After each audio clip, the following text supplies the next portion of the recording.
그래서 머신 컨셉 뒤에서도 이제 보겠지만 우리가 간단하게 한번 봐볼게요.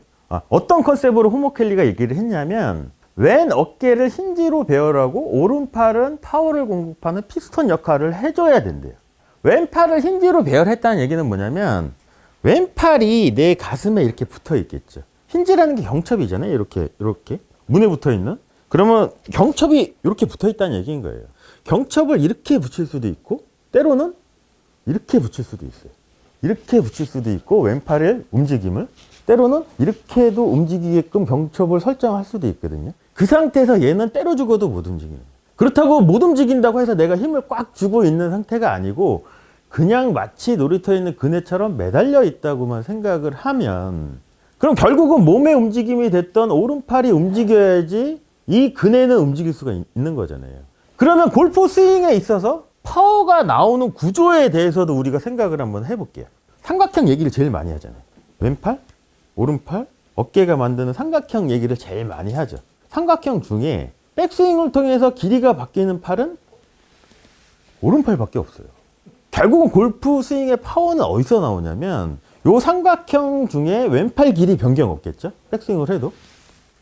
어깨의 길이는 변할 수 있을까요? 절대 못 바뀌겠죠. 얘가 이렇게 쪼그라들거나 뭐 이렇게 뭐 더 늘어나거나 하진 않겠죠. 그러면 길이가 변하는 쪽은 오른팔밖에 없어요. 그럼 오른팔이 몸의 움직임이 됐던 오른팔 자체가 됐던 길이가 짧아졌다가 펴질 때 클럽을 움직이는 이게 결국 골프에 필요한 파워를 만든다고 얘기를 할 수가 있거든요. 근데 이 오른팔은 둘 중에 하나로 접힐 수가 있어요. 하나는 뭐냐면 오른팔 자체적으로 접을 수도 있고 오른팔을 수동적으로 내버려 두고 백스윙 때 필요한 몸의 피벗인 원심력을 써도 오른팔은 잘 접힐 수가 있겠죠. 그래서 원심력을 사용해서 오른팔을 접었다 펴면서 파워를 만드는 거를 스윙어라고 하고 오른팔의 근육의 힘으로 접었다가 피는 거를 히터라고 하거든요. 그 얘기도 뒤에 나오니까 그때 가서 다시 한번 설명을 해 드릴게요. 그리고 왼손은 얘는 못 움직이는 거잖아요. 왼팔은 수직하고 회전 모션만 할 수 있대요. 그래서 왼손은 수직 및 회전 모션을 위한 조정 가능한 뭔가 이렇게 연결 장치라는 얘기인 거거든요. 그리고 왼손은 힌지핀으로 고정되어 있어. 손목 코킹은 허용되지만 수직으로 움직이는 이 손목 코킹은 허용되지만 벤트는 허용되지 않는데요. 그러니까 이게 수평으로 꺾이는 건 허용되지 않게끔 설정을 하자는 거예요. 우리가 좋은 골프 스윙을 하려면 바닥에 있는 이 플레인 라인을 잘 유지를 해야 되겠죠. 그럼 왼팔은 얘는 그네잖아요. 그러면 손도 얘 자체적으로 움직일 수도 없고 왼팔도 자체적으로 움직일 수 없다는 얘기인 거거든요. 그럼 우리가 백스윙으로 갈 때 왼팔 그네가 수동적으로 움직이는 방향에 대해서 생각을 한번 해보면 클럽 헤드가 테이크어웨이를 해요. 자, 이렇게. 근데 저는 의도는 뭐냐면 요 샤프트의 연장선이 바닥에 있는 이 플레인 라인을 계속 가리킬 거예요. 그럼 어느 정도 가리키면 얘는 올라와야 되겠죠. 그럼 제 왼손을 한번 봐볼게요. 왼손등이. 자, 제가 얘를 계속 가리켰어요. 왼손등이 어떻게 되어 있나요? 근데 제가 돌렸을까요? 얘를? 안 돌렸어요. 그 다음에는 얘가 더 가려면, 백스윙 탑으로 가려면 왼손목 코킹이 되면서 올라와야 되겠죠. 왼손은 이 두 가지밖에 못 한다는 거예요. 회전, 그 다음에 코킹. 그럼 얘가 제자리를 찾아오려면 어떻게 될까요?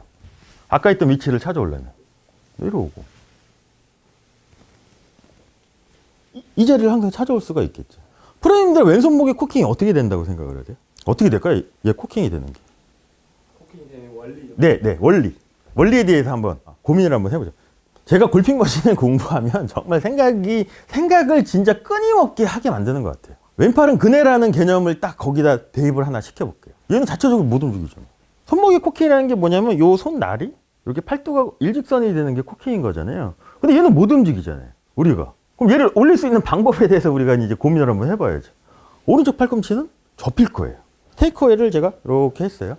그 다음에 여기서 손도 아니에요. 오른쪽 팔꿈치가 이렇게 접혀주면 왼손목 코킹도 되고 또 하나 왼팔도 올렸어요. 그럼 골프에서 필요한 파워는 오른팔이 접혔다가 펴질 때 나오는 거잖아요. 접었어요. 여기서 펴요. 이 왼팔하고 클럽이 왜 앞으로 갔냐는 거예요. 어떤 힘으로? 결국은 오른팔이나 몸의 움직임에서 얘가 앞으로 가준 거잖아요. 근데 아마추어 분들은 이렇게 하려고 했어요. 그때부터 얘는 그네가 아닌 거잖아요. 요 간단한 걸로 머신 컨셉으로 생각을 한번 해보시면 골프 스윙에 대해서 생각을 한번 해보시면 왼팔 올라가는 거 신경 안 쓰셔도 돼요. 왼손 뭐 코킹 하는 거 신경 안 써도 되고요. 그 다음에 클럽 페이스 스퀘어 되는 거 신경 안 써도 되는 거잖아요. 그럼 우리가 골프 스윙을 할 때 엄청나게 심플해질 수도 있다는 얘기인 거거든요. 근데 아마추어 분들이 왜 골프를 어렵게 생각할까요? 많은 이유가 있겠지만 제가 생각하는 아마추어 분들이 골프를 어렵게 생각하는 가장 핵심적인 거는 뭐냐면 생각이 너무 많다는 얘기인 거예요. 스윙을 할 때. 우리가 조금 더 과학적으로 접근을 해서 백스윙 탑에서 임팩트까지 시간이 보통 투어 프로들은 0.24초 안에 끝난대요. 여기서 들어서 여기까지 가는 시간이 아마추어는 0.3초 내외에서 끝난대요. 자, 0.3초라는 시간을 우리가 체감을 한번 해보면 이거보다 더 짧아요. 자, 제가 박수를 탁 칠 테니까 프로님들이 몇 가지 생각을 할 수 있는지 한번 해보죠. 아, 몇 가지 생각하셨어요? 못 하잖아요. 근데 아마추어는 몇 가지 생각을 할까요? 내려올 때. 어마어마한 생각을 해요. 뭐 내려올 때 뭐 왼손 뭐 코킹 풀리면 안 되고 또 다운이 되고 요즘엔 또 샬로잉도 해야 되고 그러니 공이 맞을 수가 있냐는 거지. 근데 골핑 머신을 공부하실 때 이 전제를 꼭 깔아야 돼요. 앞으로도 나올 내용 많거든요. 이제 플라잉 웨지라는 개념도 나오고 뭐 힌지 액션이라는 개념도 나오고 뭐 레그에 대해서도 더 우리가 자세하게 알아볼 건데 얘가 이 개념이 깨지는 순간 그때부터 오해의 홍수 속으로 빠져들어가는 거예요. 근데 안 돼요, 잘. 왜냐면 저도 그랬지만 기존에 내가 갖고 있던 습관이나 고정관념에 의해서 얘를 자꾸 까먹어요. 이 개념을, 머신 컨셉을. 왼팔은 그네라는 이 머신 컨셉을 자꾸 까먹게 되거든요. 그때마다 이쪽으로 돌아오셔야 돼요.